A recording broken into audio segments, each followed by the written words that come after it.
juga ingat ya ada beberapa survei lah, tapi itu ya karena tahun 2001 itu saya belum mendapat apa namanya update data, tapi ada survei di tahun 2020 itu bulan Oktober itu ada persoalan indeks penegakan hukum kita. Itu kan masih di angka di bawah 50 dari skor 100. Nah, ada juga survei Indonesia Political Opinion ya, itu di Oktober 2020 ini juga memperlihatkan bahwa angka ketidakpuasan publik terhadap penegakan hukum di Indonesia itu mencapai berapa? 64%. Wow. Tertinggi dibandingkan bidang lain, ekonomi dan seterusnya itu.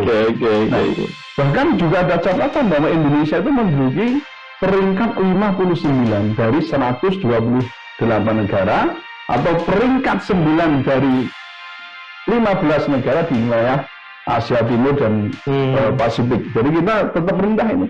Dari 15 itu di angka 9.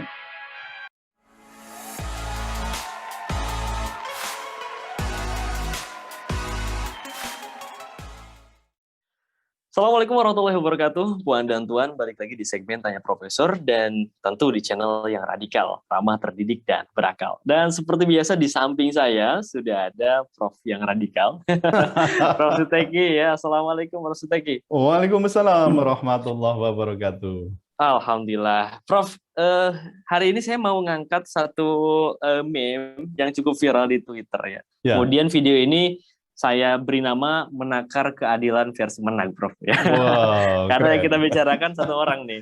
Siap. Jadi ini nih ada berita ya, meme-nya seperti ini. Jadi meme-nya viral di Twitter. Saya ambil dari salah satu akun yang memposting @iot_astri. Beliau membandingkan ya di meme ini membandingkan dua pemberitaan antara Habib Bahar Smith dan Ferdinand. Nah di meme ini kita lihat ada berita dari Sindo News ya, soal Bahar Smith menang Yakult harus diadili tanpa pandang bulu. Wah, tegas ya. Sementara di CNN Indonesia ya, ini mengomentari tentang Ferdinand, soal Allah melemah, jangan buru-buru adili Ferdinand. Ada dua hal yang saling bertentangan ya. Kemudian ini yang menariknya tulisannya di bawah meme ini, Prof ya. Netizen tidak mengharap netizen tidak mengharap keadilan tanpa pandang bulu di rezim ini, sebab sia-sia. Netizen hanya berharap cabuti bulu kumis menang ramai-ramai. Ini yang saya tanyakan pertama kali ya, saya takut ya, Prof. Ini meme yang ini ya yang kita tampilan di layar ini mengandung delik apa enggak nih, Prof nih? Iya. Oke. Pak perlu senyum dulu ini kita ini. Iya, silakan, Prof.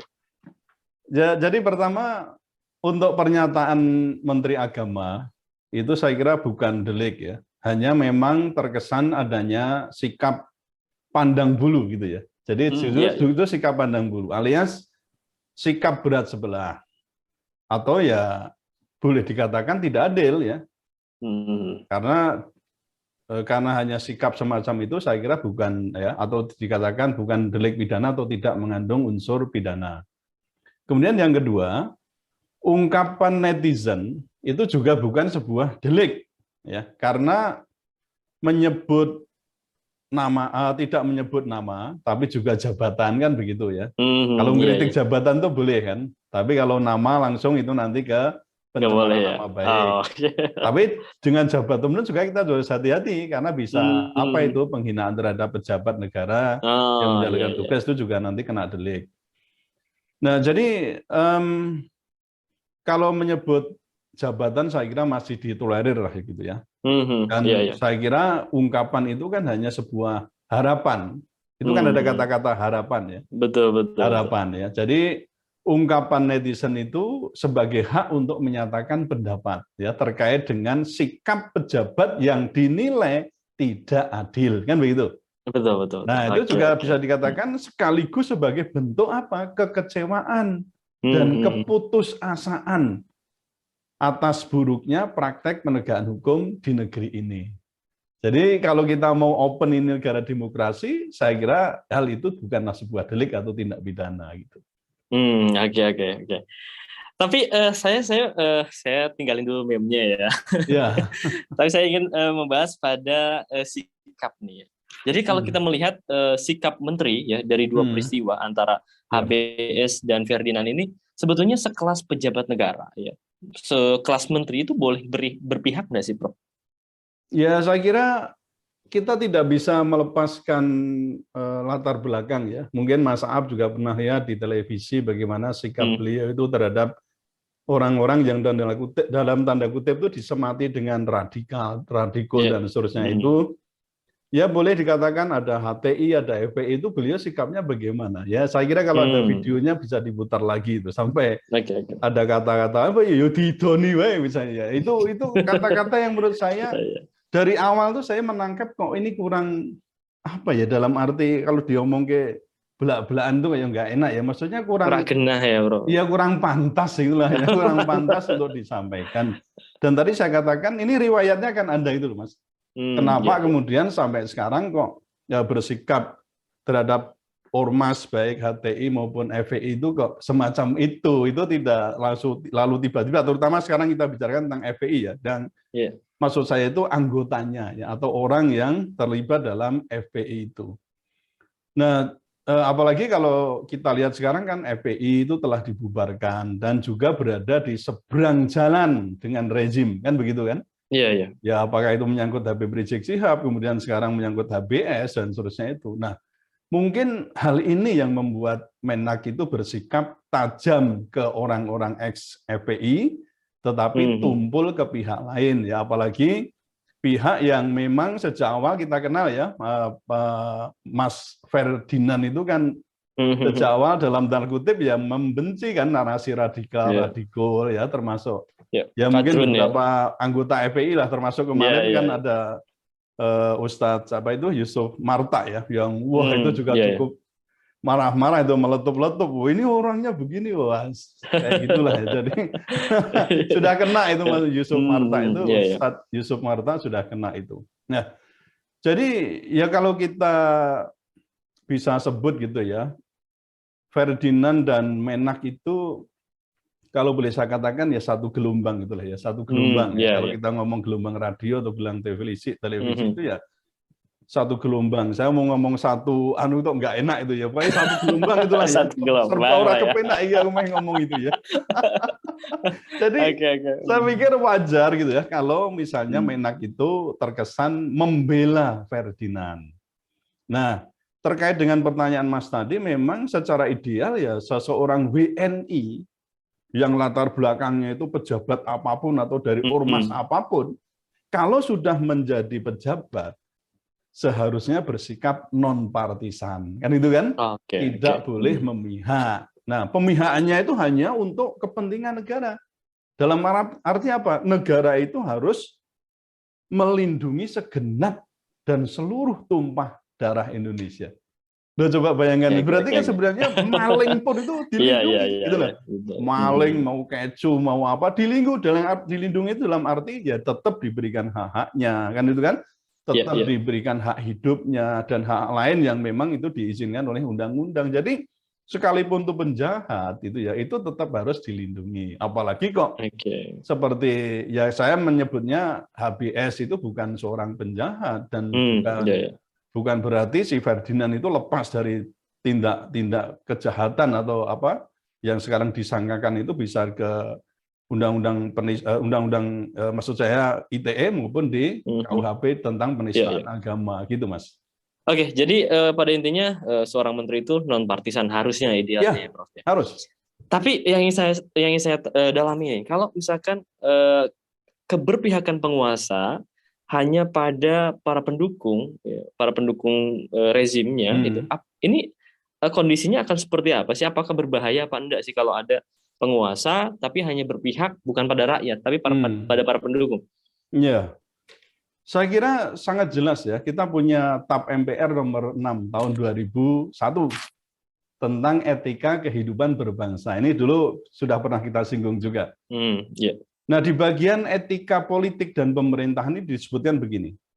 Etika politik dan pemerintahan mengandung misi kepada setiap pejabat dan elit politik untuk bersikap jujur, amanat, sportif ya, amanat, maksudnya amanah ya, sportif, siap melayani, berjiwa besar, memiliki keteladanan, rendah hati, dan siap mundur dari jabatan politik apabila terbukti melakukan kesalahan dan secara moral kebijakannya bertentangan dengan hukum dan rasa keadilan masyarakat. Nah, lalu etika ini diwujudkan dalam bentuk sikap yang bertata krama. Satu, ya, tata krama dalam perilaku politik ya, yang juga toleran, kemudian tidak berpura-pura, tidak arogan, jauh dari sikap munafik. Loh, ini ada ini kata-kata ini. Ada ya. Jauh dari sikap munafik, atau tadi orang di WA ngomong hipokrit gitu ya. Hipokrit ya. Jadi jauh dari sikap munafik serta tidak melakukan kebohongan publik, tidak manipulatif, dan berbagai tindakan tidak terpuji lainnya. Nah, terkait dengan perbedaan sikap Menak terhadap HBS dan juga Ferdinand itu, saya kira merupakan, kalau saya menilai loh ya, saya menilai itu sebagai bentuk sikap yang kurang bertata krama, tidak toleran, dan arogan.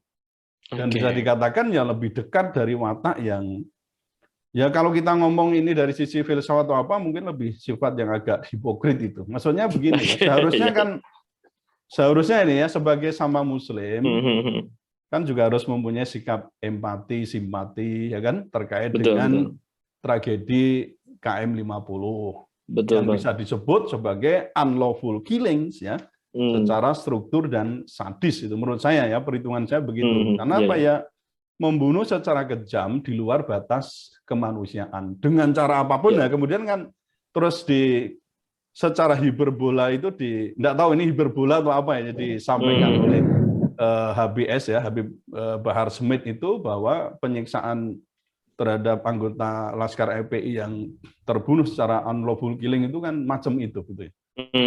Saya katakan hipokritnya itu terletak di situ. Ya, belum lagi soal tindakan beliau yang menurut saya ini ya kurang care terhadap penodaan agama yang dilakukan oleh Ferdinand itu. Ya. Bukan menyatakan agar polisi gerak cepat ya, menangani secara adil, tapi malah bilang jangan terburu-buru menilai itu loh. Itu kan saya yang menilai, Mas, dari hati saya kok, wah ini kok nggak begitu care nih, kenapa ya? Makanya kan saya mengatakan, loh kok kayak hipokrit macam ini gitu. Ini bener enggak? Nanti bisa orang menilai kan bisa aja ya, menduga bisa salah, bisa tidak, tapi perasaan saya kok semacam ini gitu.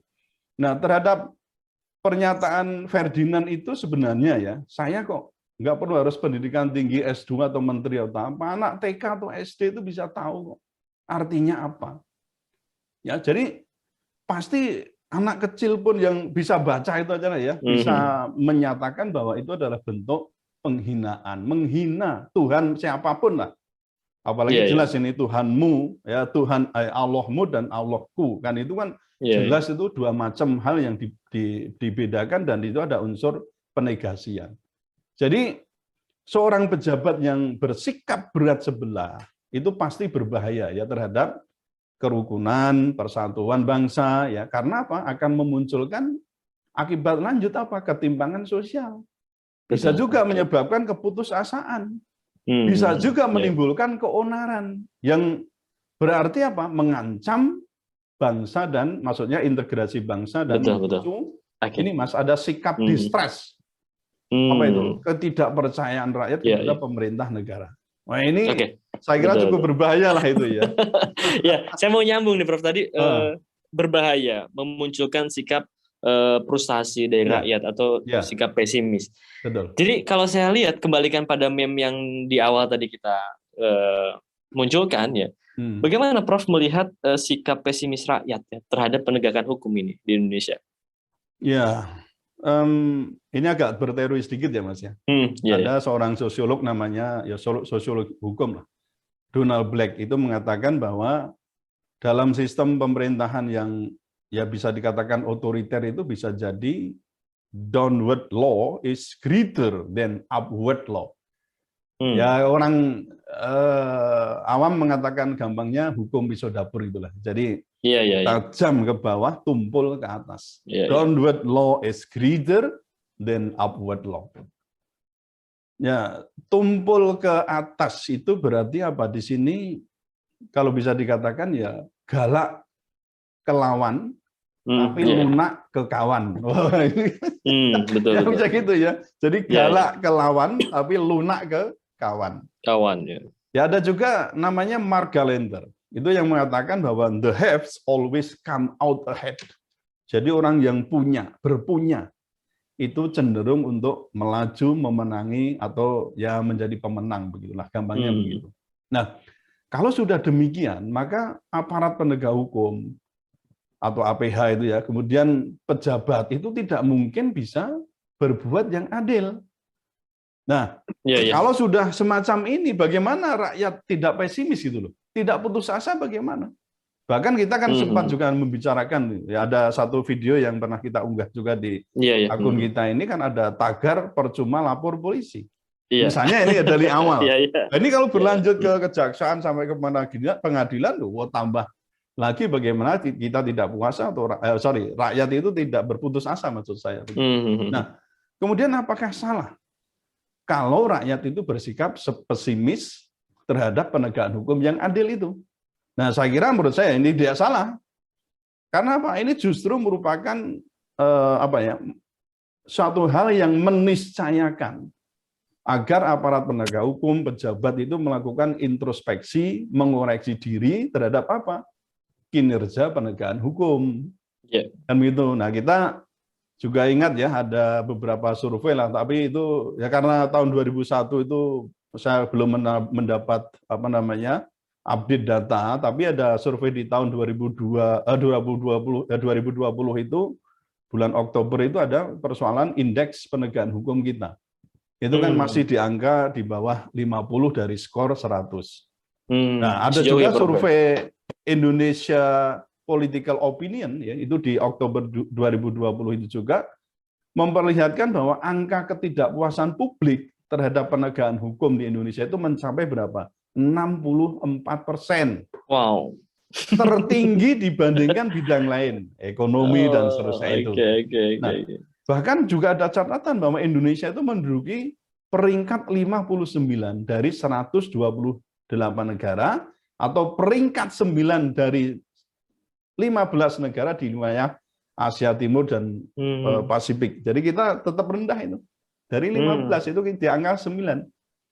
Nah, jadi tingginya angka ketidakpuasan publik terhadap bidang hukum itu kan sebenarnya dipicu banyak hal ya. Apakah itu persepsi publik terhadap upaya pemberantasan korupsi, independensi, jadi ya independensi penegak hukum, termasuk pejabat di situ, perlindungan kebebasan untuk berpendapat gitu, kualitas kebijakan, nah kebijakan termasuk pendapat orang, pejabat dan seterusnya itu nanti akan mempengaruhi kebijakan. Omongan tuh itu bisa dikatakan sebagai kebijakan. Nah juga serta faktor-faktor lainnya yaitu yang kemudian menimbulkan kinerja itu tidak bisa optimal.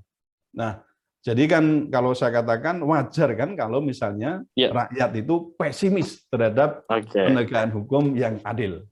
Harusnya jadi bahan introspeksi ya, Prof ya, kalau pesimis itu ya. Harus jadi bahan introspeksi. Oke, Prof, seperti biasa sudah di 4 pertanyaan nih ya. Jadi kalau saya rangkum dari pertanyaan pertama, apakah meme ini mengandung delik? Ternyata tidak ya. Bahkan kalau misalkan dikasuskan ya, justru terlalu berlebihan ya, Prof ya. Terlalu berlebihan. Oke, yang kedua kalau saya merangkum tadi seorang menteri itu idealnya itu non partisan, tidak berpihak, apalagi hanya pada para pendukung. Dan kemudian kalau kita bicara soal berbahayanya kekuasaan ketika berpihak pada partisan itu ternyata akan memunculkan tadi ya, ada banyak, ada kemudian salah satunya ya sikap ketidakpercayaan, distrust rakyat. Dan kalau kemudian ngelihat distrust atau pesimisnya rakyat terhadap hukum itu harusnya menjadi bahan introspeksi yang sangat besar untuk penguasa. Betul. Ya Prof ya. Oke. Luar biasa, ini dari satu meme itu udah banyak teori nih yang muncul nih, Prof. Oh iya, ini belum keluar semua ini Mas. Oke. Ya kayaknya udah cukup dulu, Prof. Jadi kita bahas yang ringan-ringan kayak gini itu seru sebetulnya. Jadi ini kan apa yang ada di masyarakat, Prof. Sedangkan masyarakat kan kadang nggak tahu ya. Dan makanya kenapa saya bahwa ini kayaknya Prof seru nih di bawah.